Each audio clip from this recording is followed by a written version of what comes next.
sometime with my students. I love my students, as most of them will tell you. Today I'm glad to be back here to talk on this occasion about the divine impulse that beats through the universe.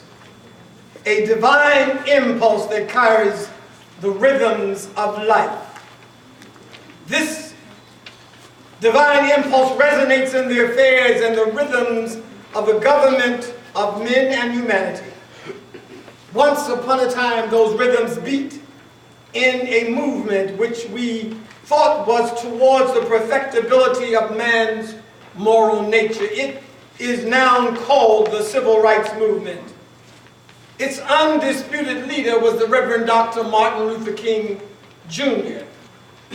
Today I ask, where are the rhythms of your lives?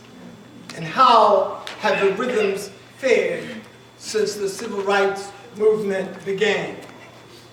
The Civil Rights Movement kept a beat in the songs, the voices, the words, and the marching feet of extraordinary and some just very ordinary people. People who were students like yourselves, mothers and fathers, preachers, church leaders, children, black and white, Jews, Gentiles, Muslims, people of every hue and faith. The songs of the black church stirred those rhythms. Those songs were the songs that stirred the street and made the movement go. Songs like Marvin Gaye's What's Going On, and Inner City Blues and Make Me Wanna Holler, and Aretha Franklin's R.E.S.P.E.C.T. Yeah. And Stevie Wonder's Living for the City, and Nina Simone's Mississippi Goddamn. Yes. Those were the songs of the movement and the people who helped the movement move forward. And Joan Baez's song, Blowing in the Wind, in which she asked the questions, how many roads must a man walk down before they call him a man? And in the gospel community, Mahalia Jackson, one of the beloved singers of Martin Luther King, always sang for him, Precious Lord. And then there were the songs that were not just the spirituals and chants, but songs of protest like Ain't Gonna Let Nobody Turn Me Around, and old meeting songs like No More Auction Block for Me, and Keep Your Eye on the Prize. And those churches songs revitalized and invigorated the movement. There were old field songs like Bernice Reagan, who founded Sweet Honey in the Rock when she was a student at Albany State University. She dropped out and joined the movement to find out what was going on. At the same time, many students in Savannah, at Savannah College, did the same thing. And Bernice sang those songs for over 30 years with Sweet Honey in the Rock all around the world. The songs told stories. They were the stories of our struggle, and we need to hear those stories. We need to hear about that struggle. Those songs were the songs that Dr. King loved. But also there were other movement people, personalities, like Bayard Rustin and Gloria Richardson and Jesse Jackson. No one should ever forget Fannie Lou Hamer. There would have been no second civil rights movement in this country without Fannie Lou Hamer. There were secret codes in the words of those music. Those codes were embedded in the music and the rhythms, just like during the period of enslavement when we sang songs like Steal Away and Down by the Riverside. They told of getting away to freedom on that underground railroad that ran right through Savannah, right through African Baptist Church on Franklin Square. And African Baptist Church has its connection with Savannah State University because it was the pastors of First African Baptist Church that established this university. We should hear your rhythms today. In my own work, I have tried to encapsulate a lot of what is going on in the movement. In my symphony montage from Martin and my oratorio with his faith, both based on the civil rights movement and the life of Dr. King, I incorporated those rhythms and the words of the movement, just like King's words in his speech on the March on Washington and his letter from a Birmingham jail. King, for that letter from a Birmingham jail, won the Nobel Peace Prize, the youngest man ever to win the Nobel Peace Prize. Savannah and Savannah State University were a part of those rhythms. One of the most distinguished graduates of Savannah State University, W.W. Law, who was also the first person, Dr. Smith, that they gave a honorary PhD to. I don't even know if anyone else has ever received an honorary PhD since then. But he was the first one. He was a graduate of Savannah State University, and he was the leader of the movement in Savannah. And Martin Luther King often came to Savannah to consult with him. Also, Hosea Williams, a Savannah boy, came out of here and became a leader of the National Civil Rights Movement and organized in Atlanta the hunger program for the poor people. My own student became a part of the movement through a whole different generation. Gil Scott-Heron wrote, "The revolution will not be televised." In this digital age, it won't be digitalized either unless you are current and competent in your digital age skills. Where are we today? Where are we today? I like singers like John Legend who sing about if you're out there, if you hear this message, wherever you stand, I'm calling every woman, calling every man. We are the generation. We can't afford to wait. The future started yesterday and we're already late. Fantastic song. And then there's a song by another young artist, Camilla Sumner, who sings For America. And if you don't know it, you should try to find that song on YouTube. And then the Underachievers have a song called Pick Up Where Jesus Left Off. Light-bearing consciousness, my contra, strong, negative dissipate till the main pain gets lost. I'm encouraged in this digital age that there are people still telling us what to do. What rhythms are in your songs? What rhythms are in your lives? What rhythms are in your minds for changing the world that you live in, the world here and now? You don't have to drop out of college to change the world. You can start right where you are. In my King oratorio, I mentioned that he had a thirst for knowledge, a commitment for scholarship, and a quest to improve the lives of his community and the world community, which he called the beloved community.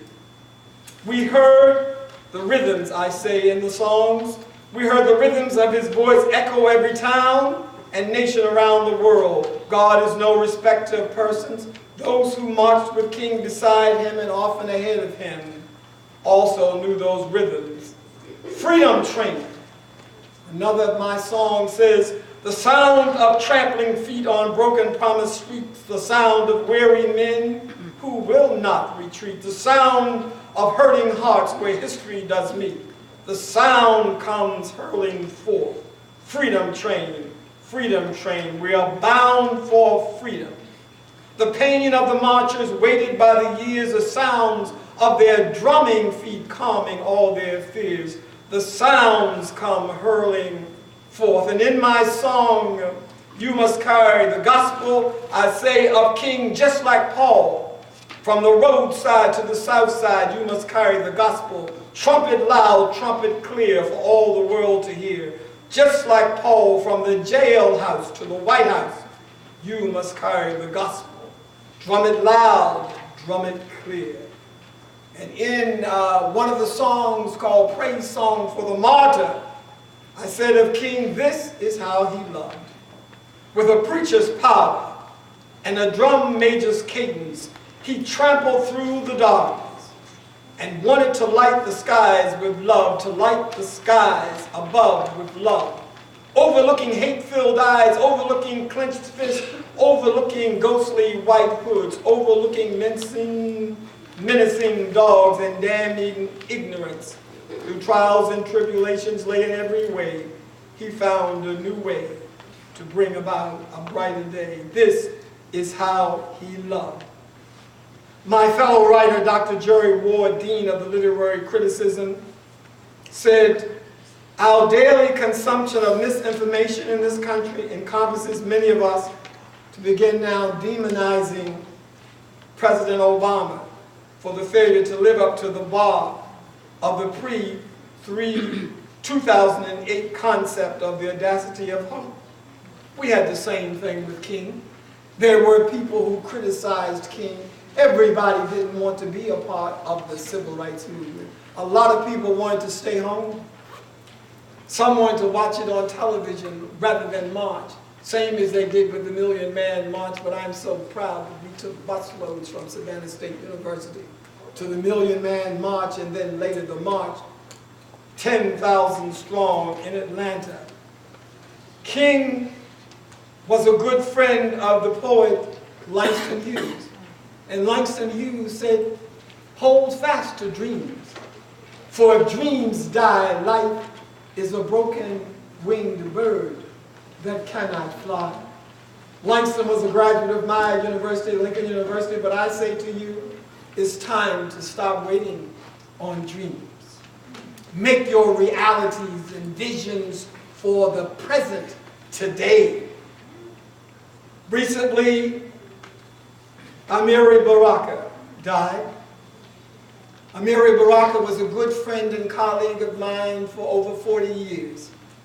I was very fortunate to have a play of mine produced at the Schoenberg Center for the Arts in New York City called Conversation Between Amiri Baraka and God. Amiri Baraka was a badass boy. And the only person that could get him straight was God. Now he is crossed over, we don't have to worry about that. But he did his part to revolutionize our thinking. I am really saddened by the lightweight treatment the New York Times recently had of him, because they did not understand him. If you've ever seen The Dutchman, and you can go to YouTube and see it, if you've ever seen The Dutchman, you will understand that he, like James Baldwin, poses the greatest insight into racism in America. Racism is alive and well. The sad part about racism is that it imprisons people on both sides of the racial divide. Those who hate and those who hate those who hate. We stand now at the point where we want you to begin to make a difference. When I was professor here of behavioral analysis and psychology, and I was also teaching in mass communications and also in the theater program, my students participated in community service at every level. They were in the community, they worked in the parks, they volunteered in the libraries. Of course, I gave them extra credit. But even if I hadn't given them extra credit, they had enough respect for me to go where I send them. We even went to Frozen Paradise. The students thought one time, I said to the class, I said, okay, we're going to do participant observation. And they said, well, Dr. Jahannes, why do you always get to select where we go when we do participant observation? I said, okay, you're going to do 3 of them. So I'll select 2 and you select 1. And they said, well, we want to go to Frozen's. I said, okay. So I went to Frozen's. I had a couple of super religious folks in the class. I thought they were going to say they didn't want to go. But when I showed up at Frozen's, they were already on the dance floor. My students danced all night long. Then they got back to campus. They said, oh, we had a time, didn't we, Dr. Jahannes? I said, yeah, then where's your participant observation report? They said, huh? I said, y'all thought we were just having fun? This is an educational enterprise. You can serve anywhere in the community. And when you serve the community, you will find that the community will serve you. Because those same people will then speak for you on your references for jobs and talk about your character and your service and your worth. And you will be able truly to get anywhere from here. The opportunities are endless. Confer with your professors and your administrators and find out how you can begin to make a difference today. At my age, everything that you get out of me now is gravy. I've already baked the cake, served the main entree. It's your job. Find out how you can make a difference, like the Reverend Dr. Martin Luther King and so many of your grandparents and great-grandparents and parents. Get on with the work. The work is here for you to do. Get on with it. Thank you.